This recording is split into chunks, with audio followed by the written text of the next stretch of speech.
back once again for reading number 3, and I have a special treat for you guys. We are reading with the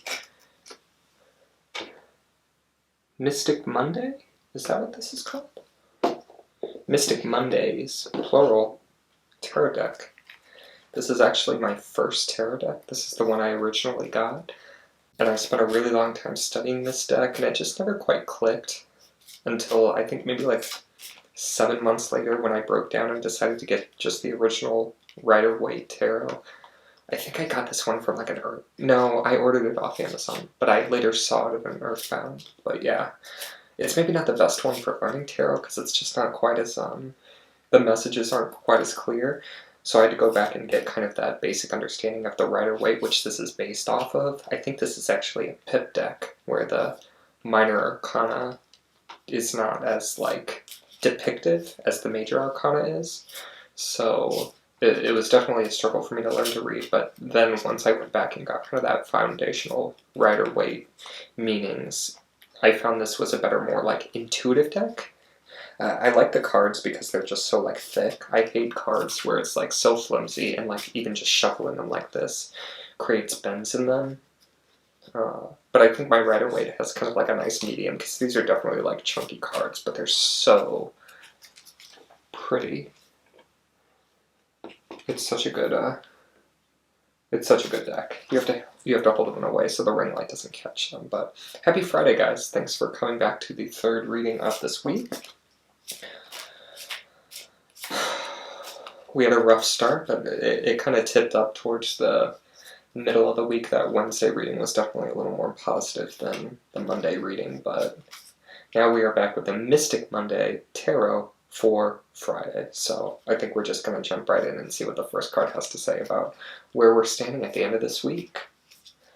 Hope you guys are having a good one. I'm having a pretty good day. I've been enjoying these readings. Alright, first card is the World. I really want to get these to focus, because with the Rider-Waite it's not as important, because it's just kind of, it's pretty typical imagery, but with this I really want you guys to be able to soak that in. And allow me to soak it in, because it's really just pretty imagery to look at. But I'm really getting kind of this emphasis of connection with the world, and that's what it has to do a lot with the Rider-Waite edition, but I think with this edition, it still really holds that in just the balance that this card has and the fact that everything is just like perfect and symmetrical. It really is just kind of, it's the atom, it's the globe on the outside, just this basic ring, the full world, and then down to the minuscule atom. So it's taking the micro to the macro and then vice versa. So it's kind of this reflection of worlds colliding and how things invisibly impact one another and just hoping to find balance in between each other. So as we've kind of progressed through this week, we've seen the scales kind of tip from positive to negative and hoping to just kind of like find that neutral as people and things are colliding and storming around you, and everybody has their own agenda, and you have to work on setting up your boundaries, your barriers, and that's kind of that's what I'm getting a lot here with this card, and just the imagery of this atom and the nucleus at the center. And you are kind of, I have to tilt it in a very specific way, you are kind of that nucleus, and there's all this energy flowing around you and the people around you and your activities, and each one of these things is something around you and it's flowing around you. And then like this is just more of that in your life, and like how can you, like, here's your life as a whole, and then here's all the activity and the various connections that make up, and then here is you. And how can you allow all of these to balance out perfectly so they aren't just like smashing in you, they're just kind of like floating around you. So this has a lot to do with, it's the end of the week, we've been talking about making some changes, and this is just kind of a reminder to sit back and appreciate the balance that you've already cultivated in your life. Because even though things might seem way out of balance just in your own personal life, this invites you to take a step back at the bigger world.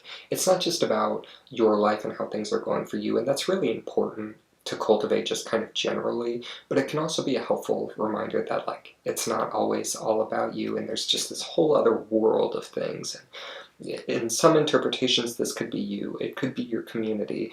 These could be the people around you, or it could be people that you're never even going to see. It could be the people who flow by you and never quite touch you, and like you pass them on the sidewalk, or you see them once on the subway, or you think about that person you saw on the subway 2 years ago, but you've never seen or heard from them again, and like, why would you? But they're still out there living their own life, and you're living your life, and it's just kind of this reminder to nowadays, it's honestly even the opposite. It works in tandem with introspection because you're allowing it to shape how you view your own life, but it sort of has the opposite idea of introspection,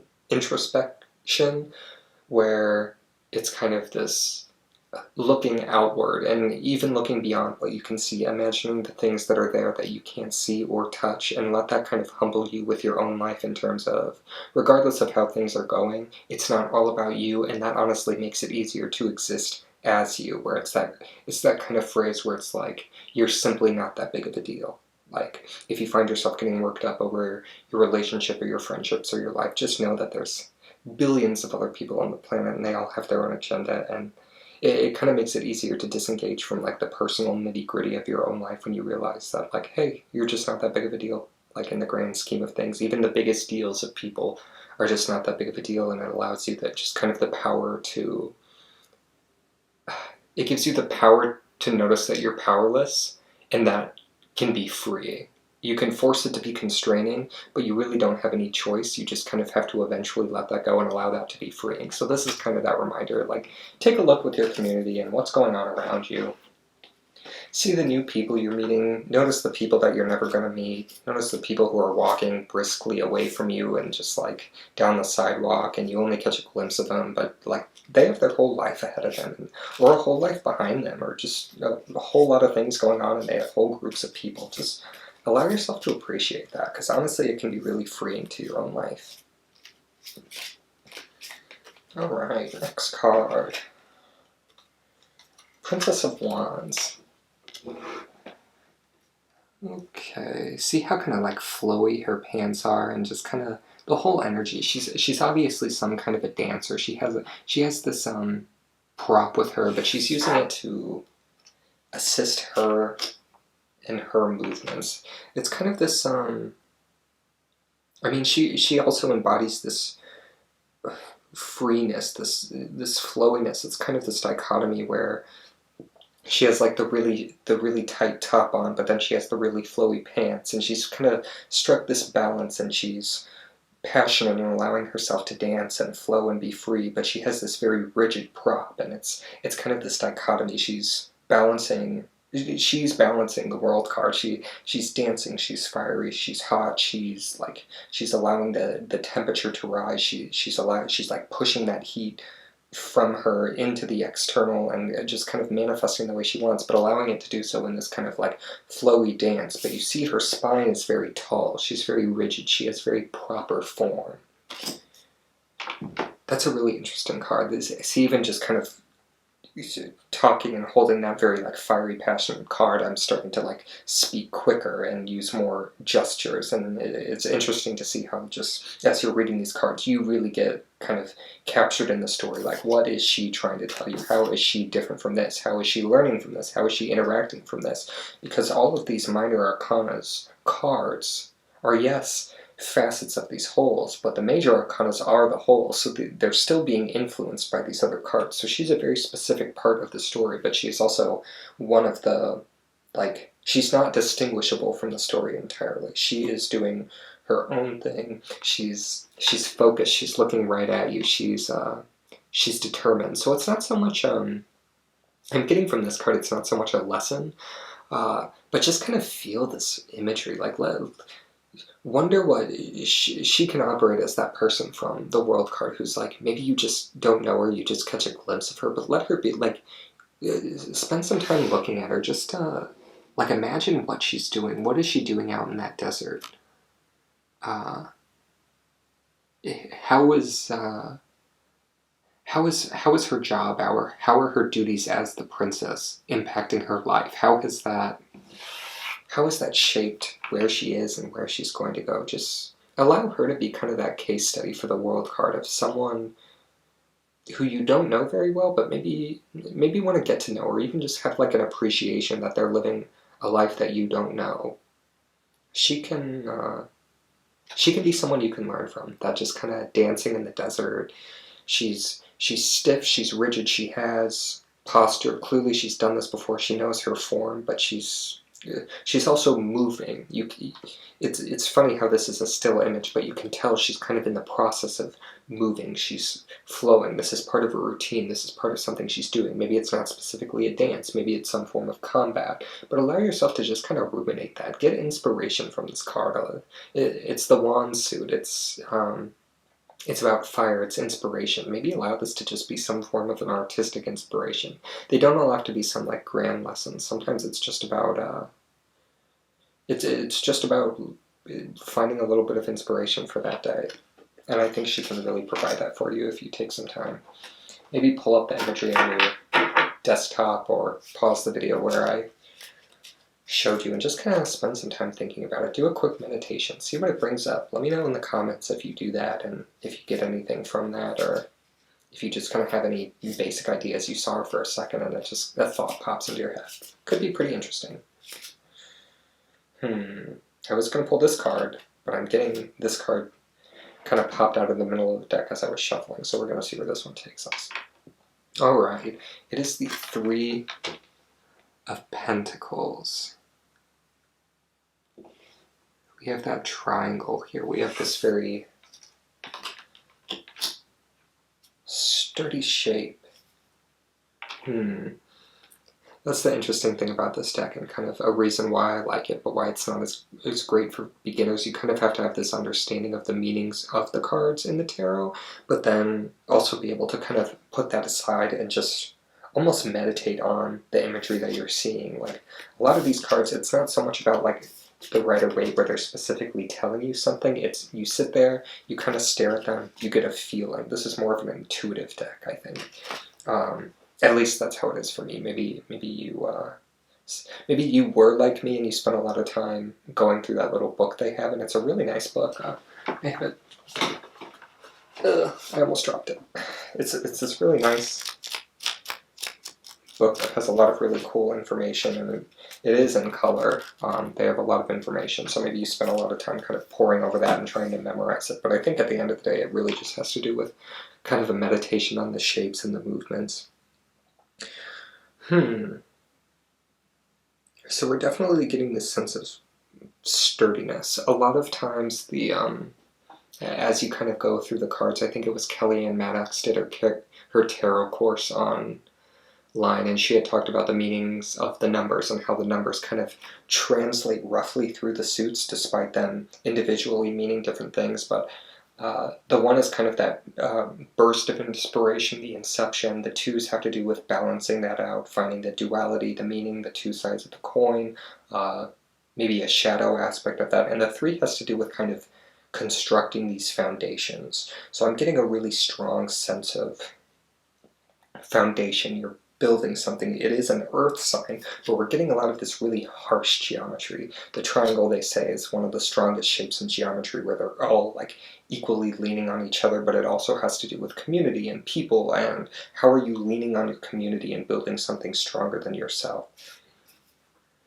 This is a much more ethereal reading than the last ones. It's so interesting how going to a different deck you get such a different vibe, even though the cards are sort of based off of the same imagery. So I think for our last card for this week, as we kind of move into the weekend, as we're kind of settling down, maybe we have a little bit of a breath from earlier in this weekend. We're doing this bigger picture, talking about other people and looking for things that are bigger than ourselves. Maybe just spending some time to like curl up with a nice blanket, read a book, think about how your life is going, but also think about the foundations you're building. We've talked earlier in the week about planting seeds and moving forward, and still having a little bit of time to do it.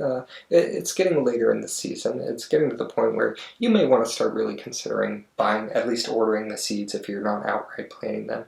But this is the foundation. This is earth. This is taking action. For this specific week, going into the weekend, I think what you'll want to start doing is taking a foundational action. And that's hard because that's I'm asking you guys to do a lot of hard things, a lot of like breaking the stagnation. I think on Monday it had to do with breaking out of, like, taking that first step, changing the energy of yourself when the energy around you wants to be more chaotic and angry, and you taking those first steps to reach out to somebody around you and put out this more positive energy. And then on the Wednesday reading, it had to do with like clearing out stagnation and dumping the old water out and replacing it with the new and allowing it to flow and not getting too attached with your emotions. And then here we kind of have this breaking out of the staleness of your physical. You've gone past the emotion. You've gone past like the water of it, the tears, the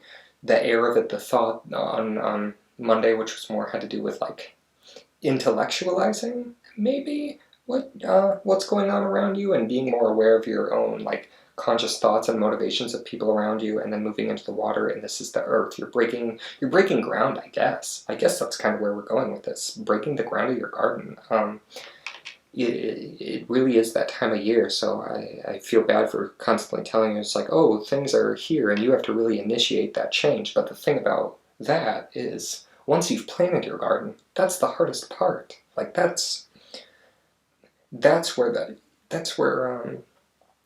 most effort is, like pushed forward on all sides, on all types, like emotional, intellectual, physical. Your passion, that burst, that energy. That's where all that's being expended, and that really has to do with this time of year, this in bulk of planting seeds and allowing things to defrost and kind of take inspiration from the natural world. It's not pushing it. Things are naturally changing. So maybe my advice to you is kind of lean into the natural changing of the season, and not just like, this isn't just a you thing. You building these foundations.